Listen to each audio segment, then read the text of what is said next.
بسم اللہ الرحمن الرحیم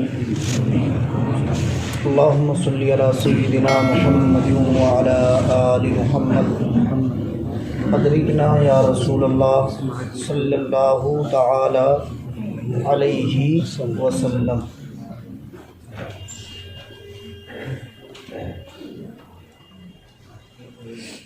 دیکھیے، کل کے درس میں نے آپ حضرات کے سامنے یہ حدیث بیان کی تھی کہ رسول اکرم صلی اللہ تعالی علیہ وسلم نے ارشاد فرمایا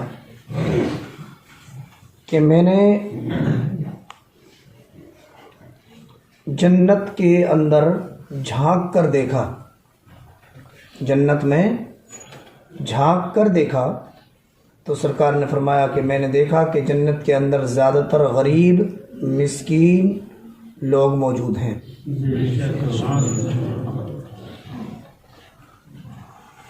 اور سرکار نے فرمایا میں نے دوزخ میں جھانک کے دیکھا تو میں نے دیکھا کہ دوزخ کے اندر زیادہ تر عورتیں موجود ہیں۔ ان دونوں باتوں کی وجہ میں نے کل بیان کی تھی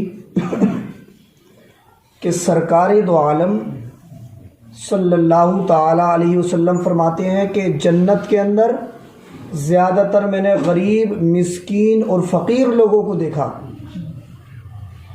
اور جہنم میں نے زیادہ تر عورتوں کو دیکھا۔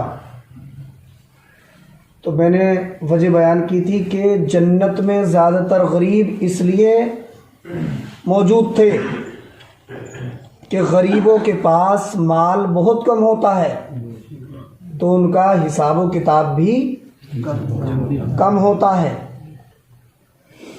اور دوسری وجہ یہ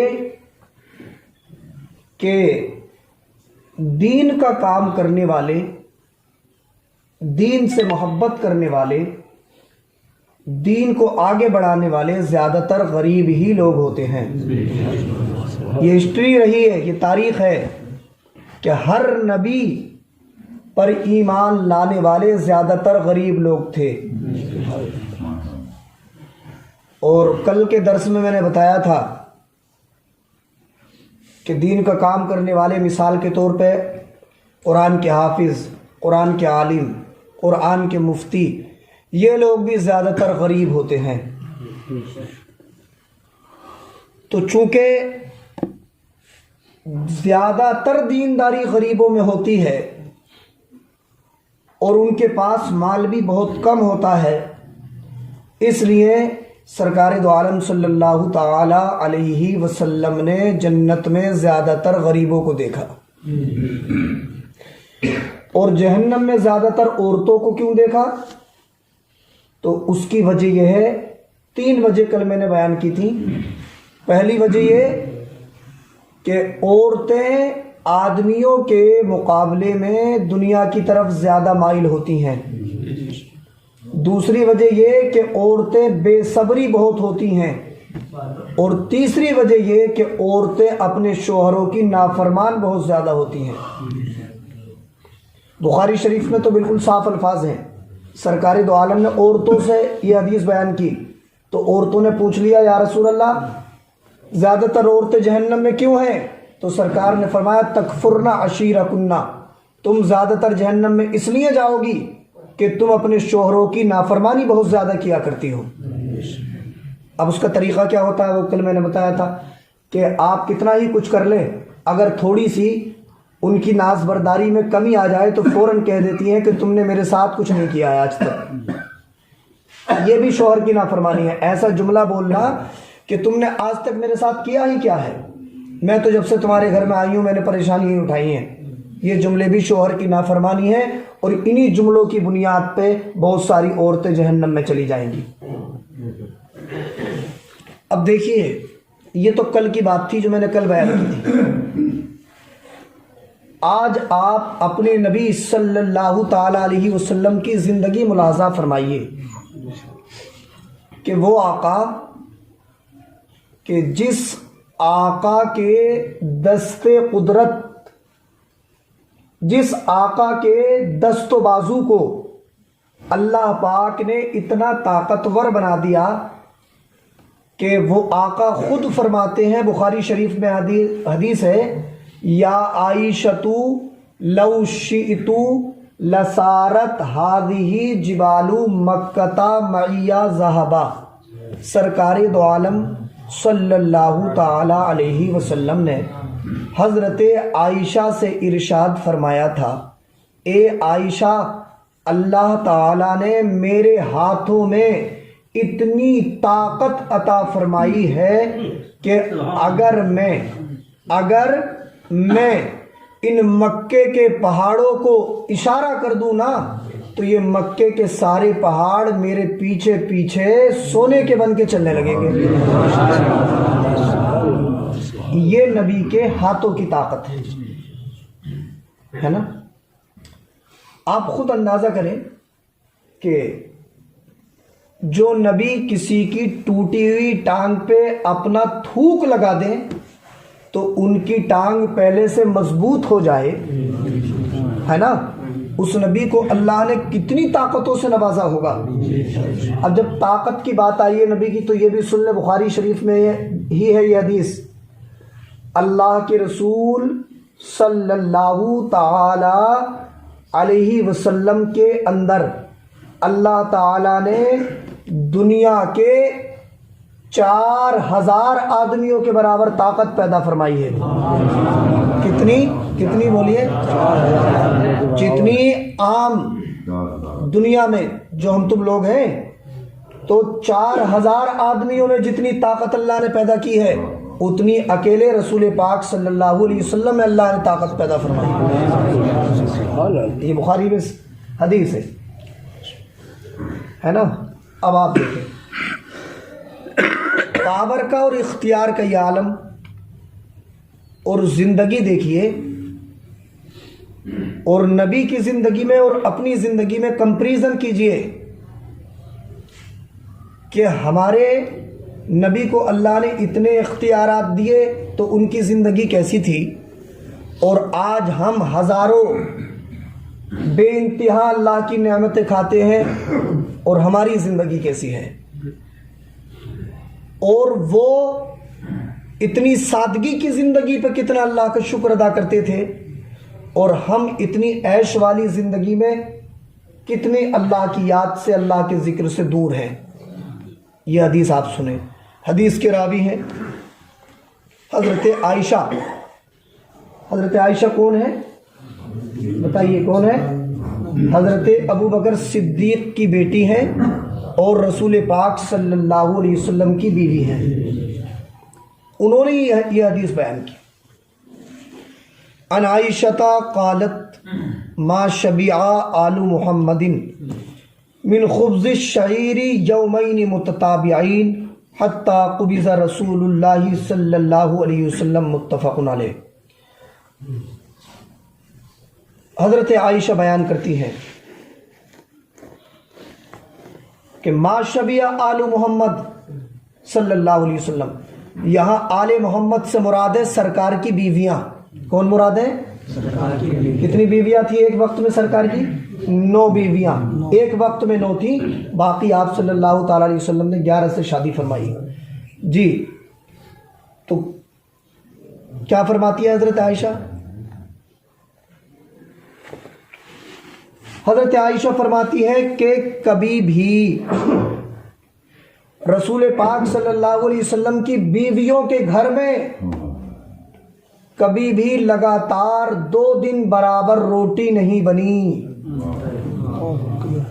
سرکار دو عالم صلی اللہ علیہ وسلم کی جتنی بیویاں تھیں کبھی بھی انہوں نے پیٹ بھر کے 2 دن لگاتار پیٹ بھر کے 2 دن جو کی روٹی بھی نہیں کھائی۔ کیا ہوتا تھا پھر؟ تو حدیث پاک میں دوسری حدیثوں میں بیان کیا، مصطفیٰ جان کائنات کے گھر میں ایک دن جو کی روٹی بن جاتی تو دوسرے دن خالی کھجوریں کھا کے اللہ کا شکر ادا کیا جاتا۔ ایک دن جو کی روٹی کھا لی جاتی تو دوسرے دن کبھی کھجوریں کھائی جاتی اور کبھی کھانے کے وقت میں صرف پانی پی کے الحمدللہ اور اللہ کا شکر ادا کیا جاتا، اور ایک دن روٹی کھا لی جاتی تو کبھی تو دوسرے دن کھجور کھائی جاتی، کبھی پانی پی کے گزارا کیا جاتا اور کبھی فاقہ کر لیا جاتا۔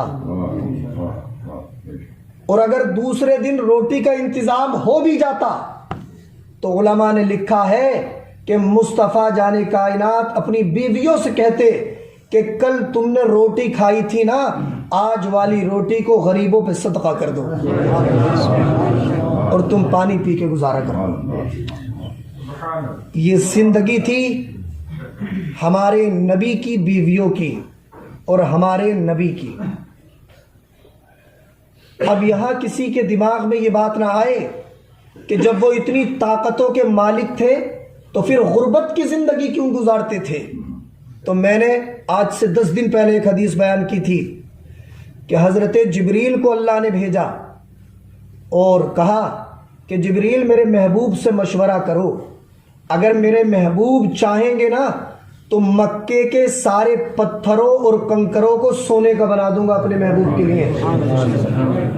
تو حضرت جبریل آئے اور عرض کیا یا رسول اللہ، آپ کا رب فرمانا چاہتا ہے کہ آپ چاہیں تو سب کا سب سارے پہاڑ سونے کے بن جائیں گے۔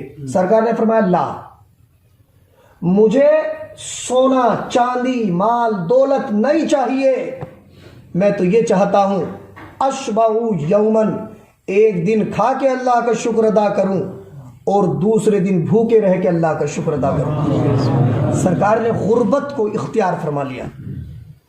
کیوں فرمایا سرکار نے غریبی کی زندگی کو پسند؟ تو علماء نے اس کا جواب دیا، اس لیے فرمایا کہ نبی پاک کی نگاہیں دیکھ رہی تھی نا قیامت تک میرے بہت سے امتی غریب ہوں گے، جب انہیں ان کی غربت ستائے گی تو کم سے کم یہ سوچ کے صبر کر لیا کریں گے کہ میرے نبی نے بھی غربت کی زندگی گزاری ہے۔